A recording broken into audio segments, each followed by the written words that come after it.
Abra sua Bíblia aí em 1 Tessalonicenses capítulo 4. 1 Tessalonicenses capítulo 4, versículos de 1 a 12, é o texto que nós queremos meditar nesta noite. Temos estudado esse livro desde o começo, agora chegamos ao capítulo 4. A palavra do Senhor nos diz assim: quanto ao mais, irmãos, já os instruímos acerca de como viver a fim de agradar a Deus. E de fato, assim vocês estão procedendo. Agora lhes pedimos e exortamos no Senhor Jesus que cresçam nisso cada vez mais, pois vocês conhecem os mandamentos que lhes demos pela autoridade do Senhor Jesus. A vontade de Deus é que vocês sejam santificados, abstenham-se da imoralidade sexual. Cada um saiba controlar o seu próprio corpo de maneira santa e honrosa, não dominado pela paixão de desejos desenfreados, como os pagãos que desconhecem a Deus. Neste assunto, ninguém prejudique seu irmão, nem dele se aproveite. O Senhor castigará todas estas práticas, como já lhes dissemos e asseguramos, porque Deus não nos chamou para a impureza, mas para a santidade. Portanto, aquele que rejeita estas coisas não está rejeitando o homem, mas a Deus que lhes dá o seu Espírito Santo. Quanto ao amor fraternal, não precisamos escrever-lhes, pois vocês mesmos já foram ensinados por Deus a se amarem uns aos outros. E de fato, vocês amam todos os irmãos em toda a Macedônia.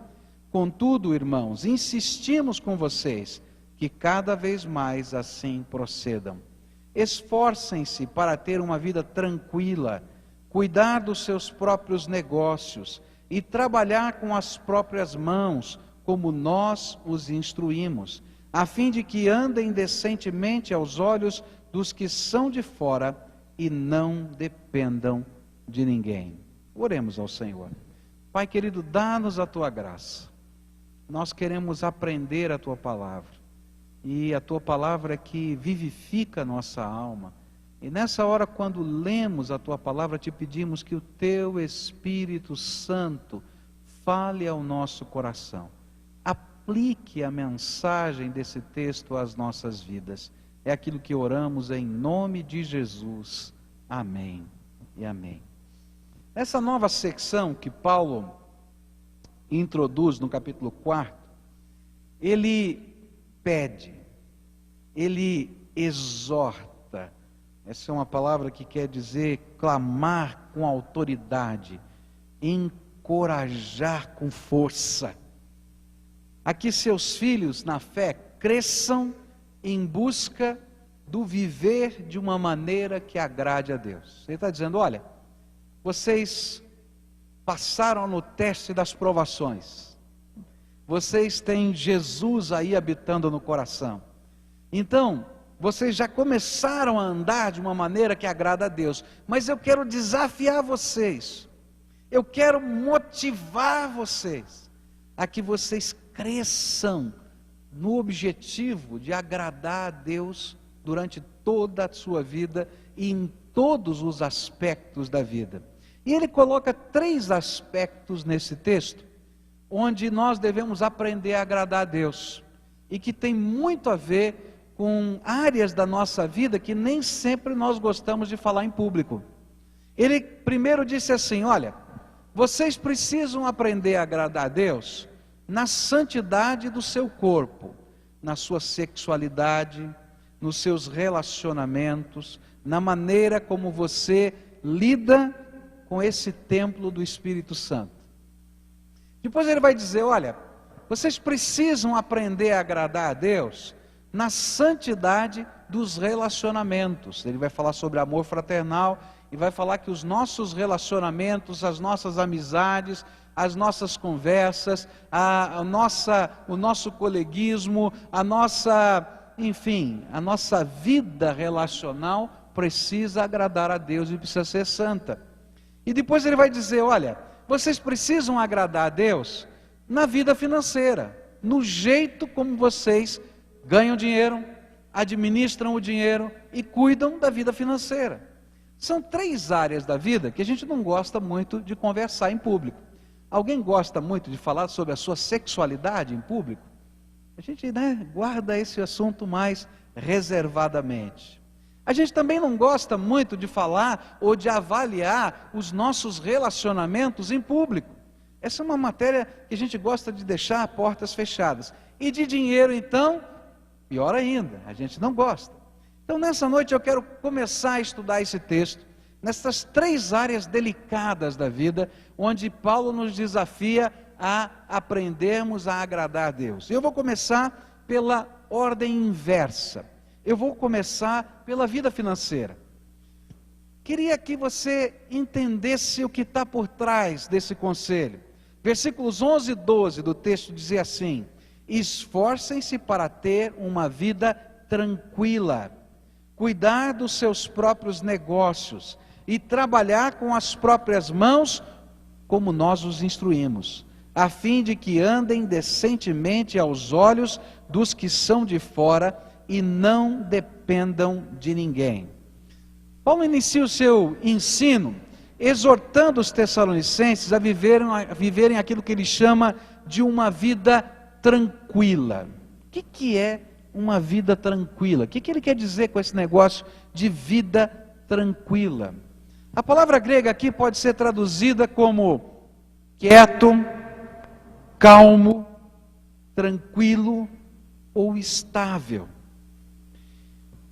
É mais fácil entendermos o que é que Paulo está falando se nós olharmos para o contexto. O que é que Paulo estava tratando? Quais eram os problemas que estavam acontecendo no seio dessa igreja? E quando a gente vai lá para o 2º livro de Tessalonicenses, a gente vai identificar algumas situações que estavam acontecendo no meio daquele rebanho. Alguns dentre os irmãos daquela igreja estavam tão preocupados com a volta de Jesus, que haviam parado de fazer qualquer coisa, inclusive trabalhar, para se prepararem para a vinda de Jesus. Jesus está voltando, ele vai voltar rápido, não adianta construir casa, não adianta trabalhar, não adianta fazer isso, não adianta fazer aquilo, então o negócio é a gente se santificar. E a gente vai agora só orar, a gente só vai jejuar, a gente só vai adorar a Deus. E quem não fazia isso, eles olhavam, está vendo? Esse aqui é um bando de incrédulos, não quer aprender a viver pela fé, e começaram a criticar os que trabalhavam, os que sustentavam a sua família. Há um sentimento parecido com esse, quando a gente fala sobre construção. Eu já ouvi muitas vezes a gente dizer assim: gente, precisamos fazer mais uma sala. E diz assim: pastor, não adianta construir, Jesus vai voltar, tudo isso vai ficar. É verdade, é plena verdade, você tem toda a razão, mas enquanto ele não volta, a gente tem que fazer o melhor para a graça dele, para a obra dele. Assim também, Jesus vai voltar e tudo que você está fazendo na sua vida não vai ter sentido, mas, enquanto ele não volta, você tem que comer, não é verdade? Enquanto ele não volta, você tem que se vestir.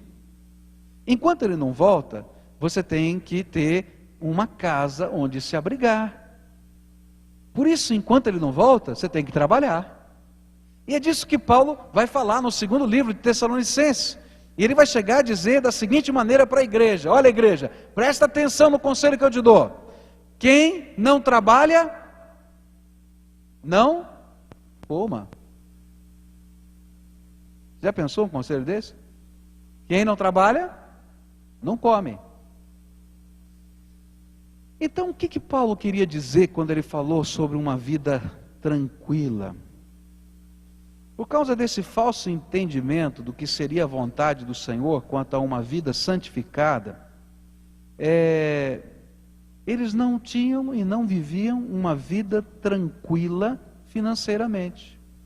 Muitos membros daquela igreja passavam necessidades. Muitos membros daquela igreja não tinham o que comer.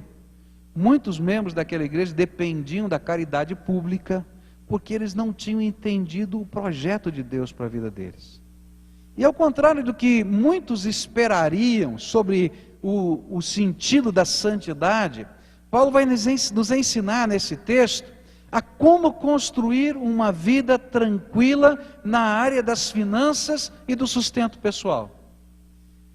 Quando eu estava preparando essa mensagem, eu fiquei pensando assim: Deus é tremendo, porque tem algumas coisas que a gente às vezes, por questões até de maneira de ser, a gente não gosta de tratar publicamente, né? E falar sobre dinheiro eu não gosto de tratar, não é uma coisa que me dê prazer.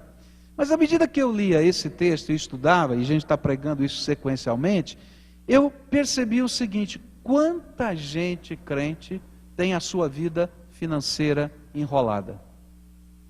Quanta gente crente vive endividado.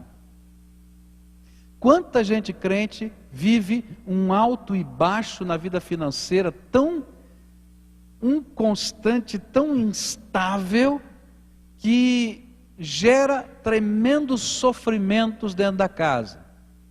E que esse não é o propósito de Deus. O propósito de Deus não é que você seja rico, o propósito de Deus não é que você não tenha problemas, porque no mundo tereis aflições, mas o propósito de Deus é que você seja alguém sábio nessa área da vida também. E por isso eu queria olhar para alguns princípios que Paulo vai colocar nesse texto, de como nós podemos desenvolver uma vida tranquila. Primeiro princípio que ele apresenta nesse texto, ele vai dizer para a gente que não dá para ter uma vida tranquila sem trabalho. Então o primeiro princípio é: trabalhe. Trabalhe. Eu estava estudando a palavra trabalho e descobri uma coisa interessante. A palavra trabalho, na sua origem latina, ela significa tortura. E aí a gente começa a entender um pouquinho da cabeça latina, né? Trabalho é tortura, não é?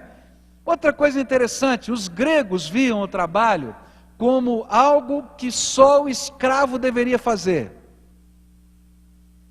E nós que vivemos aqui numa grande colônia durante muitos anos, Brasil e América Latina, trouxemos a mentalidade da Europa de que o trabalho era feito pelos escravos. E para muitos de nós, trabalho não é bênção, é enfado. Mas a palavra de Deus vai dizer o contrário, que trabalho é bênção. A Bíblia, e Jesus Cristo e o cristianismo elevaram o trabalho ao status de dignidade, quando o próprio Deus ordena: 6 dias trabalharás e farás toda a tua obra. E Jesus Cristo aprende o ofício de carpinteiro com o seu pai, e depois exerce a missão de mestre, e ensina, e cura, e opera milagres, e afirma: meu pai trabalha até agora, e eu trabalho também.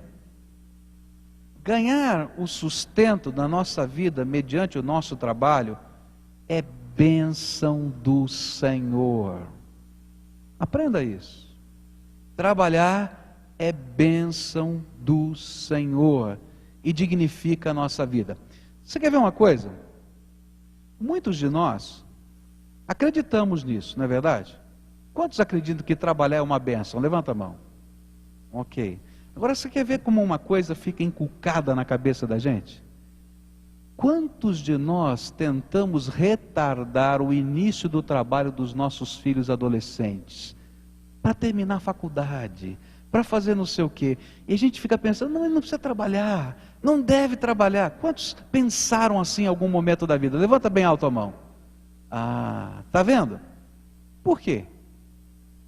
Se o trabalho é uma bênção, por que a gente retardou? Porque lá dentro de nós, a gente não acredita tanto assim naquilo que fala. Porque se acreditasse, a gente permitiria e levaria os nossos filhos a começarem a experimentar, ou pelo menos a estagiar, em termos de trabalho cedo. Porque muitos dos nossos filhos vão se formar aos 21, 22, 23 anos, e vão levar 4 ou 5 anos depois da formatura para conseguir um emprego. Eu espero que não aconteça. Mas aqueles meninos que entraram na faculdade, já estavam trabalhando, e continuaram trabalhando durante a faculdade, quando terminam a faculdade, são promovidos. Porque eles têm uma vivência profissional que aquele que saiu da faculdade, até com pós-graduação, não tem dentro daquela empresa. Ele vai ter que continuar estudando, vai ter que fazer pós-graduação, vai ter que fazer tudo, mas a sociedade vai valorizar a competência daquele que estava trabalhando antes. Por isso, trabalho é bênção. E mais, todo trabalho é digno e santo aos olhos do Senhor. Todo trabalho. Ah, isso aqui não é trabalho para você, meu filho. Por que não? Todo trabalho é digno e santo. Se ele for moralmente, e espiritualmente, e eticamente verdadeiro e justo, é santo e é bênção do Senhor. Às vezes pensamos que Deus só usa pastores e missionários, mas eu quero dizer para você que Deus usa todo homem colocado em qualquer lugar dessa terra, exercendo uma vocação e uma profissão. Você é homem de Deus onde Deus te colocou. Os homens de Deus na Bíblia eram pastores de ovelhas, os homens de Deus na Bíblia eram empresários, eram comerciantes, eram estadistas, e onde Deus os colocava, eles eram homens de Deus. Por isso o trabalho é bênção, e não impede o servir ao Senhor. É isso que Paulo está dizendo. Olha, se você for um trabalhador honesto, alguém cheio do Espírito Santo, e tiver colocado nessa empresa, ou naquela outra empresa, olha, Deus vai usar a tua vida, e você pode ser uma bênção. É isso que a palavra de Deus ensina. Não é mais santo aquele que deixa um trabalho secular para se dedicar exclusivamente ao ministério da palavra, ou outro ministério, do que aquele que faz o ministério de Deus no seu trabalho secular. A Bíblia diz que somos igualmente santos, porque estamos no lugar onde Deus nos mandou. O que importa não é se é esse trabalho ou é aquele, mas se ouvimos a vocação de Deus aqui e lá. Por isso, trabalhar é uma bênção. Trabalhar é bênção. E se Deus te deu uma vocação, te deu um chamado, para qualquer profissão, não importa qual ela seja, qualquer profissão, exerça essa profissão para a glória de Deus. E enquanto você estiver exercendo essa profissão para a glória de Deus, Deus vai usar a sua vida poderosamente no lugar em que Ele te colocou. E você é ministro de Deus, enviado para aquele lugar. É missionário do Senhor, colocado naquele lugar. Às vezes, quando um jovem começa o seu trabalho, ele diz assim: pastor, eu estou vivendo uma crise muito grande espiritual. Já ouvi tantas vezes isso: estou vivendo uma crise muito grande espiritual, estou trabalhando numa empresa, não tem quase nenhum crente lá, e o ambiente de trabalho é muito complicado, o pessoal fala palavrão, o pessoal só pensa em mulher, e tem isso, e tem aquilo outro, eu estou pensando em pedir demissão, eu preciso achar um outro lugar para trabalhar. Você já ouviu essa história? Já ouviu, né? Meu irmão, Deus te colocou naquele lugar para ser uma bênção, porque lá é o teu campo missionário. Aquele povo precisa de Jesus, e você foi colocado lá de propósito. Se todos os missionários de Deus estivessem no mosteiro, todo mundo ia para o inferno. Você foi colocado ali para ser bênção. Trabalhe, seja alguém especial naquele lugar, e faça tudo para a glória de Deus. Você vai ver o brilho de Deus naquele lugar. Você vai fazer diferença naquele lugar. Não importa, os ambientes serão complicados aqui e acolá, mas importa que a gente está fazendo aquilo que Deus quer, para a glória de Deus. Uma família que esteja passando lutas e dificuldades financeiras, não tem do que se envergonhar em desenvolver novas formas de trabalho. Queridos, quando a crise vem, ela pega todo mundo. Se o desemprego chega no nosso país, ele não escolhe, esse aqui é bonitinho, aquele não é, ele vai passar pela gente. E o que a Bíblia ensina para a gente? Que tudo quanto você fizer com a sua mão é abençoado. Não é promessa de Deus? Tudo quanto o justo faz, isso prospera. Então você pega, descobre qual é o dom que Deus te deu, qual é o talento que você deu, que Deus te deu, ora a Deus e começa alguma coisa com aquilo que Deus te deu e levanta o sustento para sua casa. Há duas histórias interessantes que eu li num livro do Caio Fábio, alguns anos atrás. Ele contava a história de dois empresários. Um, se não me engano, no Espírito Santo, que ficou desempregado. E ele não sabia o que fazer, procurou emprego, distribuiu o currículo, e ele já estava numa certa idade que os currículos não andam tão bem. E aí ele ficou pensando, bom, a minha esposa sabe fazer um sorvete como ninguém. E ele então pediu à esposa que fizesse o sorvete, e ele saiu à rua para vender o sorvete. E quando as pessoas perguntavam, qual é o nome da marca do seu sorvete? Ele brincava, esse aqui é o sorvete sem nome.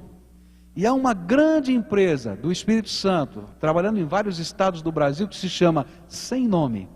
Sorvete Sem Nome. Que foi fundada por esse homem, fazendo o sorvete, a sua esposa fazendo o sorvete, e ele vendendo o sorvete. E Deus abençoou o trabalho das suas mãos. Nesse mesmo livro, Caio Fábio conta a segunda história de um homem que ficou desempregado também na cidade do Rio de Janeiro, e que não tinha como levantar sustento, e ele acabou todo o dinheiro, ele não sabia, emprego daqui, não tinha lá, e currículo e tal, e aí a solução dele foi fazer bolinho de bacalhau e sair vendendo bolinho de bacalhau na praia. O negócio ficou tão bom, mas tão bom, que hoje ele tem uma rede de vendedores na praia de bolinho de bacalhau. O que eu quero dizer com isso? Eu quero dizer para você que não importa o lugar, trabalho é bênção. Se Deus te deu alguma coisa, algum talento, alguma capacidade, você está vivendo alguma dificuldade, pede a graça de Deus, creia na promessa de Deus que a sua mão é abençoada e trabalhe. Alguns meses atrás nós tivemos aqui a presença de um pregador da Indonésia. Ele nos trouxe um filme de uma igreja na África, e ele contou a história. Nós vimos o filme daquilo no meio do sermão dele, tá? Ele disse que naquela igreja, naquele país paupérrimo da África, um dia estava lá o pastor daquela pequena comunidade nos Estados Unidos tentando levantar dinheiro com um grande empresário para os pobres da sua cidade e da sua igreja. E enquanto ele estava sentado ali, aguardando a entrevista com aquele empresário, Deus falou com ele: o que você está fazendo aqui? O que você está fazendo aqui? Eu venho levantar recursos para a obra do Senhor, lá para sustentar os pobres. Ele falou: não é assim não. Ensina o teu povo a trabalhar. Você não precisa mendigar. Ensina o teu povo a trabalhar. E ele voltou. Ele voltou com aquele sentimento de Deus no coração. E ele chegou para o seu povo e disse: olha, não tem mais dinheiro de fora. Não tem cesta básica. Não tem mais recursos. Nós vamos descobrir o que cada um sabe fazer aqui. Nós vamos começar a fazer alguma coisa. E nós vamos trabalhar. E foi uma história muito bonita. Em 10 anos, houve uma revolução naquela comunidade. E aquela comunidade é exemplo para toda a África. Um grande conglomerado. Porque o povo descobriu que trabalho é bênção. E sabe o que eles faziam? Vendiam querosene na rua. Aquele homem que vendia querosene na rua virou um distribuidor de petróleo depois de 10 anos. Naquele país. Você não acredita? Um dia desse eu vou passar o filme. Você vai ver. É sério, porque Deus abençoa o trabalho. Paulo olhou para aquele povo e disse assim: olha, eu quero que vocês tenham uma vida tranquila. Então o primeiro princípio é: não tenham sentimento ruim diante do trabalho. Deus, te abençoei com o teu trabalho. Trabalhe com alegria. Segundo princípio, que a palavra de Deus nos ensina, se você quer ter uma vida tranquila. Segundo princípio é: aprenda a gerir bem os seus negócios. Ah, que coisa simples, não é verdade? Maravilha! Trabalho. Tem muita gente que trabalha aqui, agora cai no segundo princípio: gere mal para chuchu os seus negócios, né? Está enrolado, está devendo no banco, está com o cheque especial estourado, não vou falar mais nada, né? Cartão de crédito todo assim, né? Está assim, enrolado daqui, enrolado dali, não sabe como fazer. Olha, então vamos aprender aqui com Deus, com a palavra de Deus, como gerir bem os nossos negócios. Segundo o conselho de Paulo, de como podemos agradar a Deus na nossa vida financeira, tem a ver com a maneira pela qual nós gerimos os nossos negócios. Eu tenho certeza que muitos aqui são trabalhadores, mas eu sei também que muitos aqui não sabem gerir os seus negócios. E o pior é que muitos não sabem gerir a sua casa. Simplesmente porque nós não entendemos alguns princípios simples da palavra de Deus. E eu queria passar para você alguns princípios muito simples da palavra de Deus. E quando você entender esses princípios, isso vai abrir a sua mente para você gerir bem a sua casa. Primeiro princípio simples da palavra de Deus que você precisa crer e tomar posse para você. De quem é o dinheiro que você está gerindo? Essa é a pergunta. De quem é o dinheiro que você está gerindo? Você sabe responder essa pergunta? De quem é? É do banco? É seu? Da sua família? É do seu pai? É do seu tio? De quem é? Quer ver o que a palavra de Deus ensina? Olha só, Ageu 2 diz assim: minha é a prata, meu é o ouro, diz o Senhor dos exércitos. Salmo 24:1: do Senhor é a terra e tudo que nela existe, o mundo e os que nele vivem. Primeiro princípio que você tem que trazer para o seu coração é que o dono do dinheiro que você está gerindo, bem ou mal, é Deus. E você vai ter que prestar contas ao dono da maneira como você está gerindo o seu dinheiro. Sabe por que isso é importante? Porque enquanto você imagina que o dinheiro é seu, você faz do teu jeito. Você faz da maneira que você quiser. Se você perdeu, fui eu que perdi, não foi Deus. Não foi alguém que perdeu, fui eu. Então eu me torno muito flexível, porque eu não tenho que prestar contas a nada e a ninguém. Mas quando eu entendo que tudo que foi colocado nas minhas mãos não me pertence, foi-me emprestado por Deus, para que eu, como bom administrador, preste contas para Ele dessas coisas, para a glória dEle. Aí eu começo a olhar esse bem que está na minha mão com outros olhos, com outra responsabilidade. E eu começo a ver a necessidade de gerir bem. Eu não sei se alguém já fez isso com você, te deu uma quantia para você fazer alguma coisa. O dinheiro não é seu, alguém vai lá e te dá uma quantia e diz assim: olha, você vai lá em nome da nossa célula, no nome do nosso grupo, vai no mercado, compra isso, compra aquilo. Eu não sei como é que você lida com o dinheiro que não é seu. Eu vou dizer como é que eu lido. Eu não misturo com o meu. Eu pego, separo, não é para não dar confusão, eu junto todas as notinhas, ninguém às vezes pede, mas eu quero, está tudo documentado, eu quero depois chegar para alguém que me passou aquele dinheiro e dizer: olha, fiz o que foi determinado, está aqui, ó, gastei tanto, foi assim, foi assado. Por quê? Porque o dinheiro não é meu. Eu vou prestar contas. Então, quando eu entendo esse primeiro princípio, eu começo a gerir os meus negócios de outra maneira. Porque os meus negócios não são meus, são de Deus, e eu tenho que prestar contas a Ele. Segundo princípio que você precisa ter na sua mente: de Deus vem a capacidade para nós ganharmos o dinheiro. O dinheiro é de Deus, mas se Deus não me abençoar, não vai ter dinheiro na minha mão. Você acredita nisso? Acredita? O dinheiro é de Deus. Ele que escolhe se Ele vai colocar mais ou menos na minha mão, porque é dele. Se Ele me abençoar, vem mais. Se Ele me ver ou me sentir como uma pessoa confiável, Ele vai colocar mais. Agora, se eu não for uma pessoa confiável, ele vai dizer, não aprendeu ainda, né?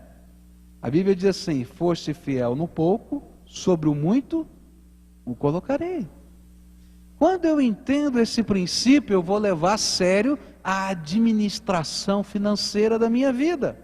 Deuteronômio 8, verso 18 diz assim, mas lembrem-se do Senhor, o seu Deus, pois é Ele que lhes dá a capacidade de produzir riqueza, confirmando a aliança que jurou aos seus antepassados, conforme hoje se vê.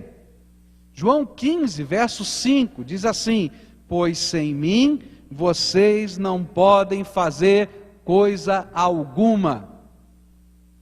Você acredita nisso? Acredita? Eu creio nisso. Tudo é de Deus. Deus é quem me abençoa. E na medida em que Ele me abençoa, eu posso gerir, eu posso ganhar, eu posso fazer segundo a vontade dEle. Porque Deus é o dono e Senhor de todas as coisas, nós somos meros administradores de Deus nessa terra. E no tempo devido, de alguma maneira, nós vamos prestar contas desta administração ao nosso Deus. É muito interessante quando a gente vai lendo o Novo Testamento, e a palavra de Deus fala algumas coisas que parecem tão estranhas para nós. Há um trecho em que Jesus diz assim, apartai-vos de mim, malditos, para o fogo eterno. Diz, puxa vida, por quê? Ele diz assim, porque quando estive com fome, não me deste de comer. Quando estive com sede, não me deste de beber. Quando eu estive preso, não me visitaste. E aí vem uma pergunta, mas quando é que nós te vimos nessa situação, Jesus? E ele diz assim, olha, quando vocês não fizeram a um desses pequeninos dessa terra, no meu nome, não fizeram a mim. Sabe o que Jesus está falando? Ele falou assim, olha, um dia nós vamos prestar contas dos recursos que Deus colocou nas nossas mãos. Porque se eles são de Deus, eles precisam ser para a glória de Deus. E eu vou ter que administrar a minha vida para a glória de Deus. Ah, pastor, é pesado esse negócio. Está lá na Bíblia. A palavra de Deus vai falar numa outra parábola de Jesus tremenda. Essa é tremenda. Ele diz que o dono da casa saiu, foi viajar, e ele colocou a administração dos seus bens na mão de um dos seus servos. E esses servos tinham a chave da despensa. E esses servos deveriam cuidar dos seus conservos. Esse servo deveria cuidar dos seus conservos. E o que aconteceu é que depois de muito tempo volta o dono da casa. E ele percebe que aquele servo que tinha a chave da despensa, ao invés de cuidar dos conservos, afligiu os seus conservos, angustiou os seus conservos. E aí a palavra de Deus é duríssima, duríssima, que diz que aquela pessoa tinha que ser arrancada daquele lugar. E deveria ser lançada num lugar de sofrimento. Eu não estou falando que salvação vem pelas obras. Porque a palavra de Deus nos ensina que a salvação é um ato da graça de Deus, mas eu estou dizendo que a Bíblia nos ensina que prestaremos conta da nossa administração das coisas de Deus na nossa vida. Só isso.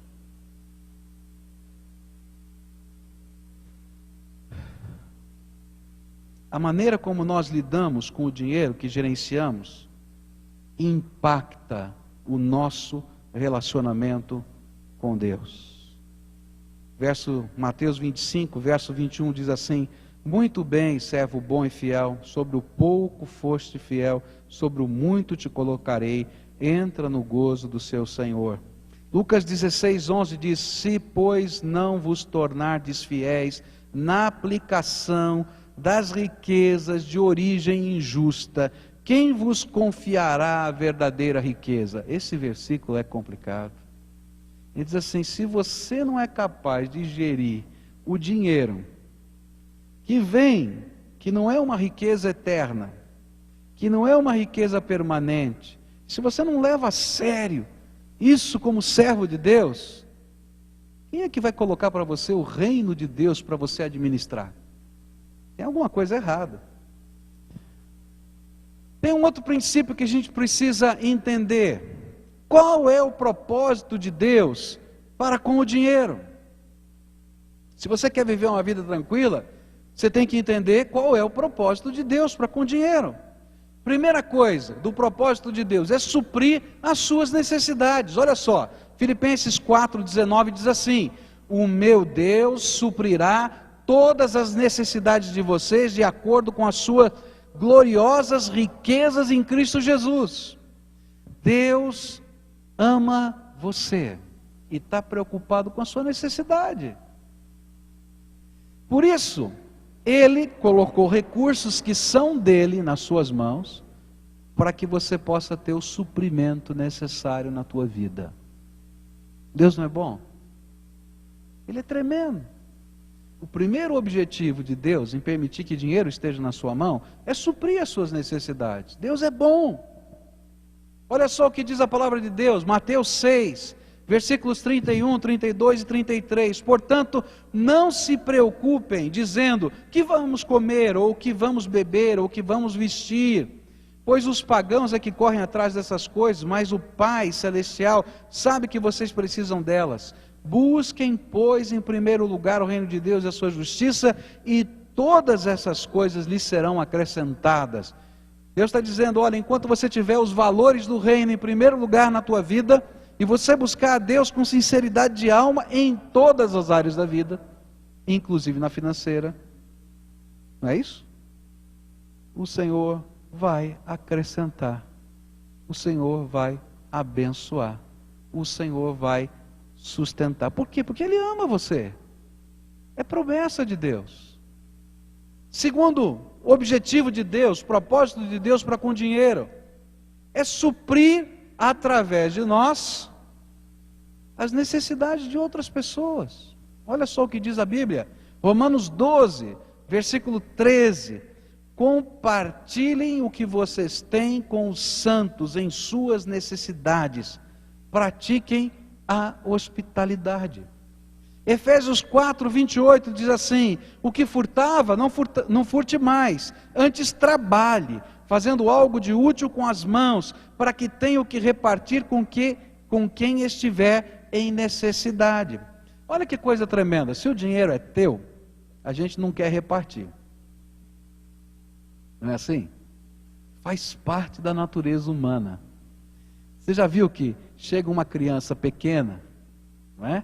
E a gente diz assim: filhinho, deixa o teu amiguinho brincar com o teu brinquedo. Já tentou fazer isso com a criancinha pequena? Já? O que acontece? Dá uma briga, um chororô. É meu, não mexa aqui que é meu. Não é assim? Ou então quando você está ensinando liberalidade, como nós vimos aqui outro dia uma célula, né? Que estava ensinando às crianças liberalidade, escolher um brinquedo, dar de presente para alguém. E então ficou uma semana a criança chorando porque tinha que dar o brinquedo dela, ela não queria dar. E no dia ela veio com a contragosto, botou o brinquedo, pegou de novo, colocou de volta. É assim. Aquilo que está naquela criança é nosso, é o nosso jeito de ser. Por isso Deus está dizendo para mim: olha, o dinheiro não é teu, é meu. Eu estou te abençoando. E se você ganhar muito dinheiro, e se você tiver o suficiente para a sua vida, se Deus estiver trabalhando isso com você, então você vai aprender a pegar do dinheiro que é dele, não é teu. E com liberalidade você vai repartir isso com pessoas que precisem. Mas se você não acreditar que o dinheiro é de Deus, você não vai fazer isso. E mais, algumas vezes você acredita que o dinheiro é de Deus e não faz, porque você acha que Deus está errado em fazer essas coisas, está muito liberal.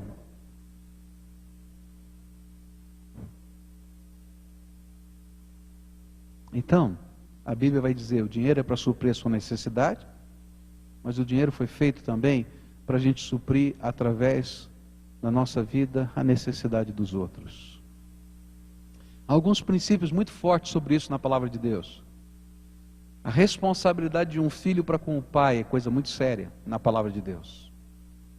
A primeira responsabilidade de atender às necessidades de gente da sua carne e do seu sangue é você.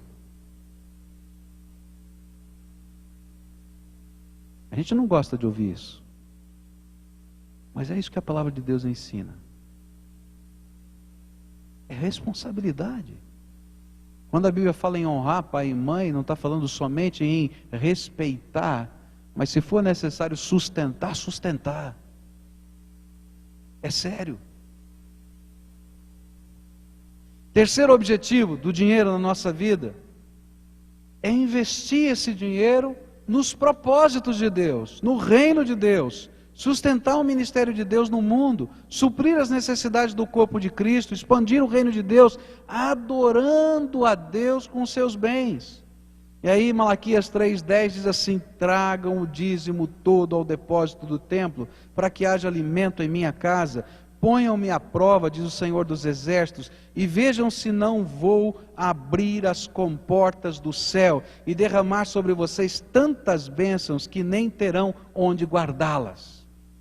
É interessante esse ensino da palavra de Deus sobre o dízimo. Muita gente não gosta que a gente fale sobre o dízimo, mas a Bíblia fala sobre o dízimo, no Novo e no Velho Testamento. E sabe por que existe um ensinamento antes da lei, durante a lei e depois da lei sobre o dízimo? Que o dízimo começou a ser praticado antes de existir a lei dos judeus. A primeira pessoa que foi e deu o dízimo foi Abraão, antes da lei existir. E Jesus ensinou em Mateus que a gente devia praticar o dízimo. Mas sabe por que esse ensino existe na palavra de Deus? Esse ensino existe na palavra de Deus porque ele é um teste para nós. Você diz para mim assim: eu creio que Deus é dono de tudo. Eu creio. Eu creio que não posso viver nada se Deus não me abençoar. Eu creio. Então o dono diz para você: olha, eu quero que você religiosamente, espiritualmente, pontualmente, pegue do meu dinheiro, não é dele? A 10ª parte.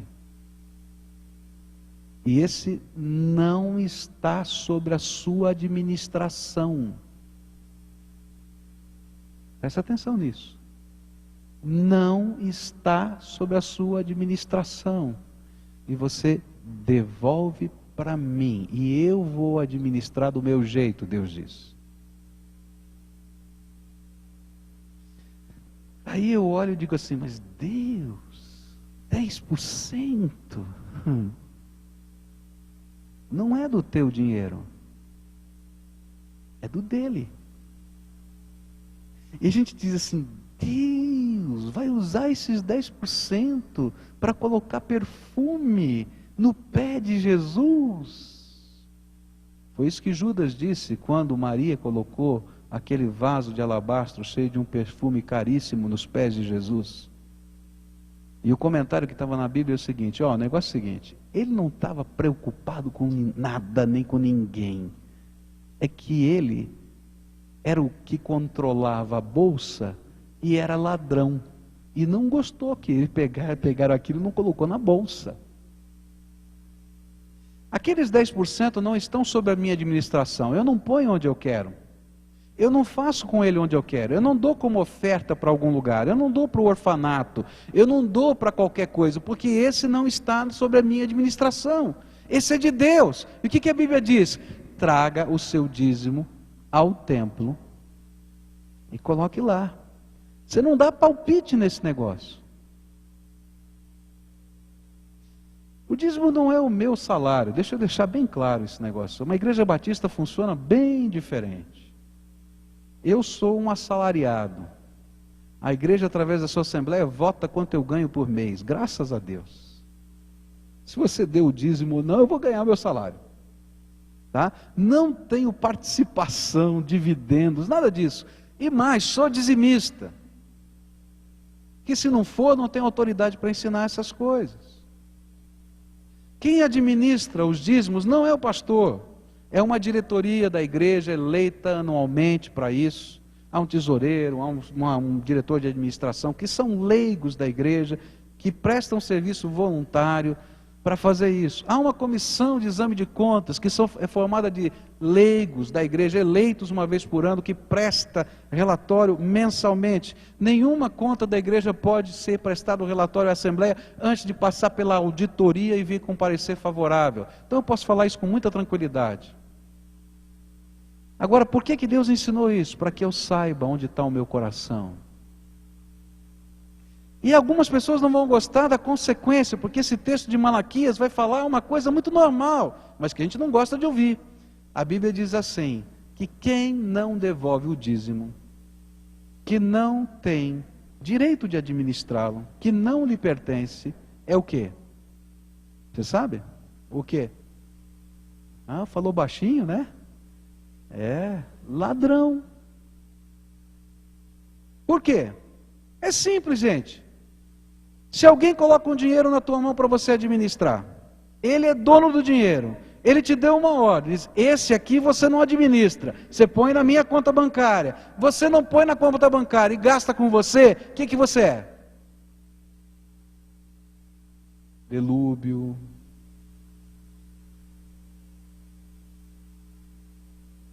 É? Quer que eu continue falando?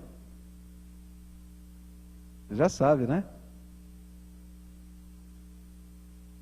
Bom, mas o que isso tem a ver com uma vida tranquila? Sabe por quê? Quando eu entendo esse princípio, eu vou administrar bem. Porque não é meu, é de Deus. Os 100% são de Deus. Eu vou devolver os 10 como um sinal de fé, dependência e senhorio dele.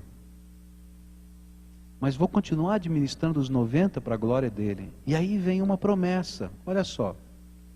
Vejam se não vou abrir as comportas dos céus e derramar sobre vocês tantas bênçãos que nem terão onde guardá-las. Olha só Provérbios que nós lemos agora há pouco, 3, 9 e 10. Adore a Deus oferecendo-lhe o que a sua terra produz de melhor. E faça isso e os seus depósitos ficarão cheios de cereais. E você terá tanto vinho que não será capaz de armazenar. 1 Coríntios 4 diz assim, assim pois importa que os homens nos considerem como ministros de Cristo e dispenseiros dos mistérios de Deus. Ora, além disso, o que se requer dos dispenseiros é que cada um deles seja encontrado fiel. Quando nós começamos a entender esses princípios, a gente começa a vivê-los, e agora eu estou preocupado, não só mais com os 10%, mas eu estou preocupado com os 100%, 10% eu devolvo e não tenho que fazer nada, é de Deus. Agora os 90% eu tenho que administrar, e eu tenho que administrar o dinheiro de Deus para a glória de Deus, tem que suprir a minha necessidade, tem que suprir a necessidade dos outros, porque esse sou eu, o administrador, e tem que ser investido no reino. Mas eu não dei os 10%? É, mas essas são as ofertas, que vão sair dos 90%. Olha só algumas dicas que a gente vai aprender na palavra de Deus sobre isso. A primeira coisa, se você quer aprender a ser fiel, um mordomo fiel das coisas de Deus, é planeje os seus gastos. Você tem um orçamento doméstico? Tem gente que não faz nem controle do canhoto de talão de cheque.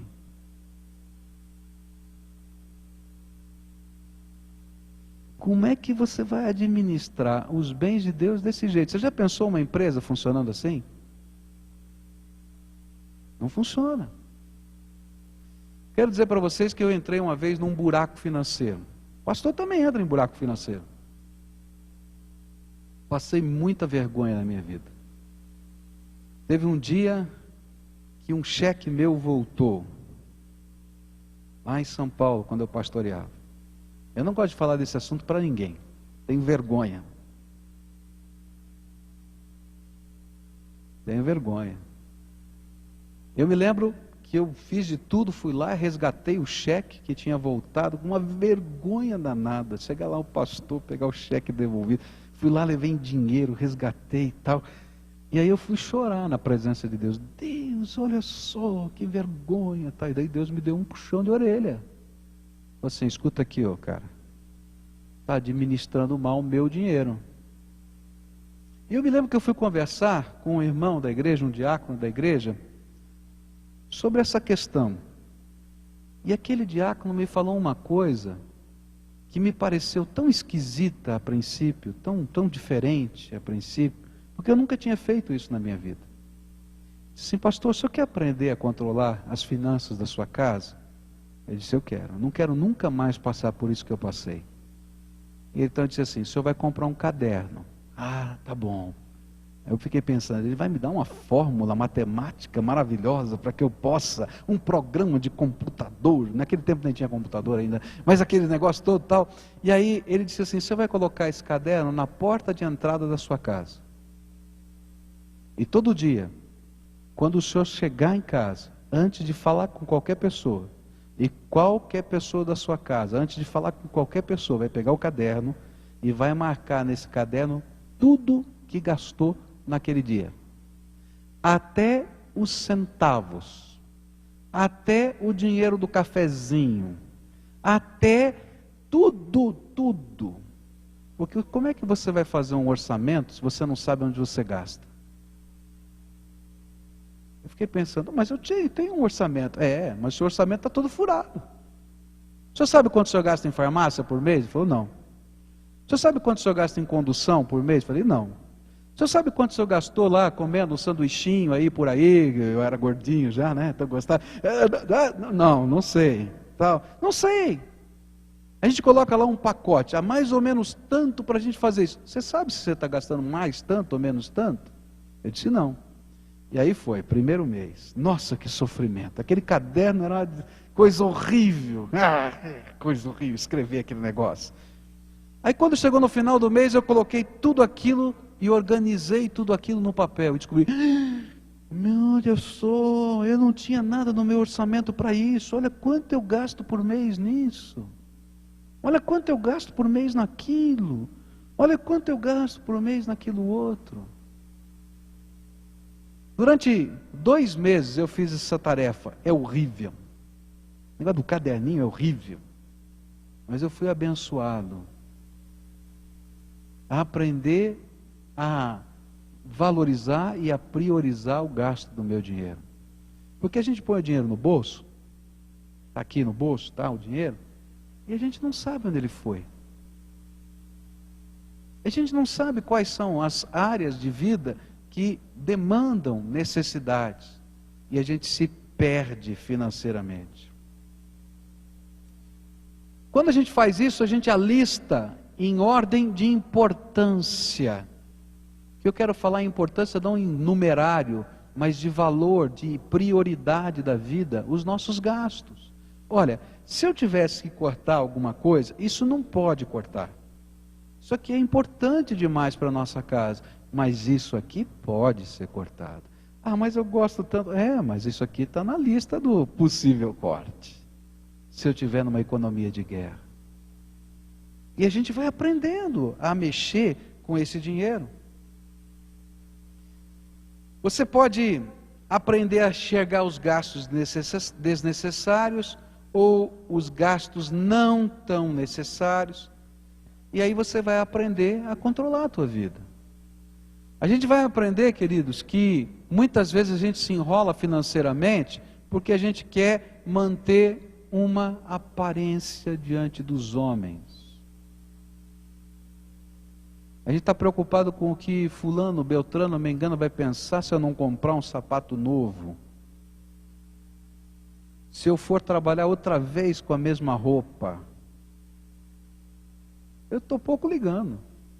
Você vai me ver, eu tenho 3 ternos, eu vou usar os 3 ternos todo domingo, pode ter certeza. E olha que eu tenho muito, já teve tempo do meu pastoreio que eu tinha um só, era o terno de domingo. Oh, legal, você é pastor, está de uniforme hoje. Por quê? Porque eu quero viver uma vida tranquila. Que adianta eu ter 10 ternos? Tá? puder usar um por mês aqui, do culto da manhã, outro da tarde, da noite outro e tal, e eu estar endividado, porque eu não durmo de noite. Adianta? Está fazendo diferença para você a cor do meu terno, se é preto, se é cinza, se é azul? São os 3 que eu tenho, não é? Não faz diferença. Então a Bíblia vai ensinar para a gente que quando eu administro o dinheiro que é de Deus, com essa visão, eu começo a colocar em ordem a minha vida. Quando eu começo a administrar dessa maneira, eu começo a ter propósitos diante de Deus. E eu começo a escrever no meu caderninho lá, eu gostaria de fazer tal coisa na área financeira, tal coisa, tal coisa. Algumas coisas são necessidades minhas, algumas coisas são necessidades do reino, que eu ainda não tenho condição de fazer. Eu gostaria de melhorar essa coisa aqui que eu sinto no meu coração, mas ainda não deu. Eu gostaria de fazer investimentos, quem sabe, em pessoas para que elas cresçam. Eu gosto de investir em pessoas que possam crescer. Esse é um sentimento do meu coração. Mas eu não tenho, então eu coloco lá, nos meus sonhos. E sabe o que acontece? Eu começo a orar por isso. Eu oro pelo meu orçamento, eu oro pela administração dele e oro pelos meus sonhos. E Deus faz milagres. Deus faz milagres. E às vezes, porque essas coisas estão lá, e eu estou gerindo para a glória de Deus, Deus faz chegar na minha mão coisas que eu não tinha competência de fazer ou de realizar. Milagre. Milagre. Você crê em milagre? Eu creio. Eu tenho sido alvo de tantos milagres. Às vezes a gente tem um sonho de fazer um projeto e de repente Deus usa a vida da gente como um instrumento. O dinheiro vem e diz assim: pastor, esse dinheiro está aqui na sua mão, faz do jeito que Deus colocar no seu coração. Eu disse: aleluia, estava lá no meu caderninho, eu estou orando por isso, nós vamos fazer isso agora. E aí vai. Tudo que você vê, por exemplo, nos projetos de comunicação dessa igreja, não são pagos pelos cofres dos dízimos dessa igreja. Eu estou falando isso para a glória de Deus. Entrou no meu caderninho. Eu queria estar no rádio, Deus. Eu queria que o Senhor me desse graça para a gente poder ter um projeto de mídia aí, com câmaras, etc. E todas essas câmaras foram compradas com o milagre de Deus. Estão aqui, não veio do cofre da igreja. Veio da misericórdia de Deus, da graça de Deus. Porque estava lá no caderninho. Porque o dinheiro não é meu, o dinheiro é de quem? É de Deus. De vez em quando, ele passa pela minha mão, não porque é meu salário, ele passa na minha mão porque eu sou ministro de Deus. E você também. Quando eu começo a entender isso, Deus nos abençoa. Algumas situações que acontecem na nossa vida que são até de deleite pessoal, são carinho de Deus. Continuam sendo milagre de Deus. Algumas que eu não teria coragem de fazer. E Deus vai lá e me joga. Vai, tô dando, vai logo. Eu me lembro de uma vez que eu recebi um aumento de salário. Eu recebi um aumento de salário e entrei em pânico. Falei: Deus, é muito dinheiro, o que eu vou fazer? É coisa de maluco, né? E aí eu comecei a perder o sono, porque eu tinha recebido um aumento. Você dá risada, mas é verdade. E um dia eu estava orando, falei: Deus, e qual é o teu projeto? Ele falou assim: olha, para de ficar preocupado, eu quis te abençoar, dorme. Eu falei: amém, Senhor, obrigado. Sem sentimento de culpa. Porque Deus é bom. Deus é bom. E quando a gente leva a sério essas coisas, Deus honra a nossa vida. Eu quero continuar falando sobre esse assunto, hoje não dá mais tempo, e eu quero falar sobre dívidas. Tá? Essa semana que vem nós vamos ter um missionário. Na outra semana eu quero falar como é que a gente enfrenta as dívidas. Você está enrolado financeiramente? Então é para você que eu vou pregar, não essa semana que vem, a outra, tá? Eu vou ensinar umas dicas de como é que a gente sai do buraco. Porque Deus quer que você tenha uma vida, o quê? Tranquila. Mas começa aprendendo isso. Aprenda os princípios de Deus. Trabalho é o quê? Bênção. Está desempregado? Entra dentro da sua casa e pensa assim: Deus, qual é o dom, talento, capacidade, coisa que eu faço, que nossa família faz e que o povo gosta, acha bonito, especial, e pede a bênção de Deus para você transformar aquilo em dinheiro, em riqueza. Segundo princípio, quem é o dono do dinheiro? Deus. Então leva a sério que o dinheiro é dele. Você está botando Deus no cartório, não é você que está no cartório, é Ele. Porque o nome de Jesus foi colocado sobre você. Você sabia que você tem um novo sobrenome agora? Você é de Jesus. Isso é tremendo, não é? Então leva a sério. Começa a administrar. Se você não tem o caderninho na entrada de casa, essa é a lição de casa da semana. Põe o caderninho e anota. É chato, gente, você vai ver. Mas depois você pede a sabedoria de Deus e começa a reorganizar o seu orçamento. Vamos ficar de pé, gente? Vamos orar a Deus e pedir graça de Deus para isso. Todas estas coisas que eu falei aqui é porque Deus tem um sonho, um propósito, uma vontade. Ele quer abençoar você. Estas coisas a gente tinha que aprender em casa. Propósito de Deus, papai e mamãe, presta atenção, é que os seus filhos aprendam a gerir os negócios da vida com você. Tá? É triste quando a gente vai fazer um aconselhamento pré-nupcial e um moço, uma moça, a gente está lá conversando e eles olham para a gente com aquela vergonha danada e dizem assim: pastor, quanto a gente gasta por mês em comida na casa? Eu não tenho a mínima ideia. Será que esse aluguel é compatível com aquilo que eu vou ganhar? Dá para a gente se sustentar com isso? A gente percebe que os moços e moças estão entrando para o casamento e não sabem nada de administração financeira, nada, porque não aprenderam com vocês em casa. Essa é a verdade, fala sério, tá? Então, se você estiver passando por essa reformulação financeira, todo mundo vai participar do caderninho, os filhos também. Todo mundo. Porque a gente está ensinando valor de vida, administrar a nossa casa. Isso é bênção de Deus, para a gente crescer, tá? E agora a gente vai pedir que Deus nos dê sabedoria, e que Deus nos faça mordomos dEle para a glória dEle. Que haja o necessário, o sustento digno dentro da sua casa para você. Que Deus é bom, Ele não quer que falte nada na sua vida. Eu creio nisso, nós vamos pedir isso a Deus, mas que você aprenda também a gerir bem as coisas que são dele e que estão nas suas mãos. Pai querido, muito obrigado pela tua palavra, porque ela fala de todas as áreas da vida.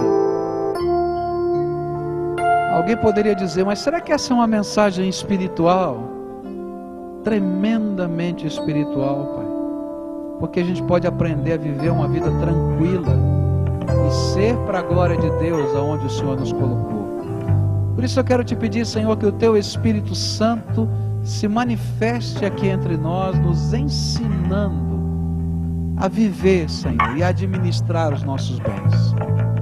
A tua palavra nos diz, Senhor, que dívida é escravidão, e eu sei que tem muita gente escravizada aqui. Tem muita gente que não sabe como é que vai pagar o cartão de crédito, como é que vai pagar o cheque especial. Tem muita gente que não sabe como vai virar mais um mês, porque a bola de neve é tão grande, Senhor. E eu quero te pedir, Senhor Jesus, ministra sobre esses corações. Ministra não apenas a paz, mas ministra, Senhor, socorro. Ministra sabedoria, para que, Senhor, possamos sair dessa escravidão e sermos abençoados pelo Senhor. Ó Pai, ensina-nos a viver, Pai, com dignidade, porque o Senhor nos falou que podemos viver com dignidade, mas, Senhor, com sabedoria, para que a gente possa atravessar qualquer circunstância da vida com tranquilidade, porque o Senhor é por nós.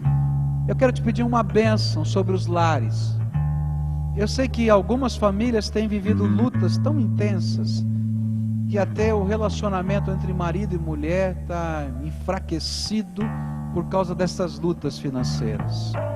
Eu sei, Senhor, que alguns têm vivido, Senhor, angústia de alma, e eu quero te pedir, Senhor Jesus, que o Senhor esteja restaurando o afeto nessas casas, e que o Senhor esteja ensinando essa família a poder administrar bem aquilo que é teu e que foi colocado nas mãos deles, e que o Senhor os abençoe. Eu quero te pedir livramento, eu quero te pedir, Senhor, investimento da tua graça, mas eu quero te pedir também transformação. Em nome de Jesus eu clamo. Amém. Amém. Canta conosco esse hino.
Quarta, toda semana, atividade aqui, você vai aprender sobre missões, vai ser uma grande bênção. Os pastores estão saindo agora, você espera um pouquinho, porque eles querem te dar um abraço lá na porta. Todo mundo vai ganhar um abração bem gostoso, né? E vai receber e vai dar também. A gente gosta de ganhar um abraço também. Gente, eu queria agradecer muito a todo mundo que estava aqui hoje trabalhando, a equipe toda, os montanhistas de Cristo que foram bênção aí hoje. Meninos, obrigado. São tão fiéis que aprendem a servir a Deus de qualquer jeito e ficam até pendurados pelo Senhor, não é? Eles são bênção nas nossas vidas. Obrigado, muito obrigado. Vocês criaram um movimento aqui para o missionário, foi joia. Ninguém vai esquecer do missionário, né? Tá bom. E eu queria lembrar, gente, que no domingo, encerramento do missionário, a gente vai fazer aqui de manhã aquele encerramento da gincana também. Então vai ser uma grande festa, a gincana missionária vai ser encerrada pela manhã. Então você ainda tem até o sábado para trazer aquelas doações super importantes que você está separando na sua casa para abençoar tanta gente, tá bom? No domingo à noite e na sexta-feira teremos os filhos do homem aqui ministrando louvor e você vai poder adorar a Deus aqui com eles. E no domingo pela manhã teremos os homens que têm filhos, né? Que são os nossos homens aqui, que vão ministrar o louvor também. Eles vão cantar e adorar a Deus. Traga o seu esposo, traga o seu papai, para ver o testemunho desses homens aqui na adoração, tá bom? A gente vai orar agora para encerrar esse culto. Você fica de pé comigo. E depois tem o pós-lúdio e um grande abraço lá fora. Vamos orar. Senhor, obrigado por tudo que a gente aprendeu hoje. Obrigado por tudo que aconteceu hoje. O Senhor é bom, o Senhor tem sido bom comigo, o Senhor tem me ensinado a caminhar dia a dia. E que gostoso poder contar com um Deus que me ensina, que não exige que eu seja perfeito, mas sim que eu queira caminhar para essa perfeição. Obrigado pelas condições, obrigado por essa igreja, obrigado pelo missionário que vem por aí. Abençoa os missionários que vão estar com a gente, falando e nos abençoando. Obrigado a Deus por esse povo que tem mantido missões e que tem sido fiel. Nos dá uma semana maravilhosa e uma volta para casa agora, na Tua presença. A gente precisa do Senhor, Deus. Em nome de Jesus. Amém, Senhor. Amém.